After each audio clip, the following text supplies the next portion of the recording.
Jasmine ഗാർഡനിലേക്ക് എല്ലാവർക്കും സ്വാഗതം. ഇന്ന് ഞങ്ങൾ പരിചയപ്പെടുത്താൻ പോകുന്നത് സ്റ്റാർ ഫ്രൂട്ടാണ്. ഇത് കണ്ടോ, നല്ല കാച്ചി കിടക്കുന്ന സ്റ്റാർ ഫ്രൂട്ടാണ്. കണ്ടോ, നമ്മുടെ ഇത് പല സ്ഥലങ്ങളിലും പല പേരിലും അറിയപ്പെടുന്നത്. നമ്മുടെ ഇവിടെ ആണെങ്കിൽ ഇത് ആനപ്പുളിച്ചിക്ക എന്നാണ് അറിയപ്പെടുന്നത്. ഇത് കണ്ടോ, ഏകദേശമുള്ള എല്ലാത്തിലും ഫ്രൂട്ടുണ്ട്. അത് ഗ്രാഫ്റ്റ് ചെയ്ത തൈകളാണ്. ഇത് കണ്ടോ, സാധാരണ നമുക്ക് ഇപ്പൊ ഇത് ഒരു ബക്കറ്റിൽ വെച്ചാൽ മതി. നമ്മുടെ ആവശ്യത്തിനുള്ള പുളിച്ചിക്ക നമ്മുടെ വീട്ടിൽ തന്നെ കിട്ടും. ഇത് കണ്ടോ, ഇത് കഴിക്കാനും നല്ല മധുരമാണ്.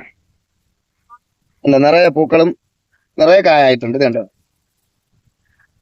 അല്ല നമ്മളൊരു സാധാ ഒരു ബക്കറ്റിൽ വെച്ചാൽ മതി. നമ്മുടെ വീട്ടാവശ്യത്തിനുള്ള സാധനം നമുക്ക് കിട്ടും. നമുക്ക് ഇത് ഒരെണ്ണം എടുത്ത് കട്ട് ചെയ്ത് കഴിച്ചു നോക്കാം. വേണ്ട, കഴിക്കാനും നല്ല ടേസ്റ്റ് ഉള്ളതാണ്.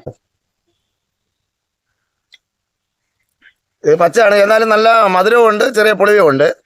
ആവശ്യക്കാർക്ക് നമ്മുടെ നഴ്സറിയിൽ വന്ന് വാങ്ങാനാണ്. നിറയെ തൈകൾ നമ്മുടെ നഴ്സറിയിൽ അവൈലബിൾ ആണ്. സ്റ്റോക്ക് ഉണ്ട്. വേണല്ലോ, അടുത്ത വീഡിയോയിലോട്ട് കാണാം.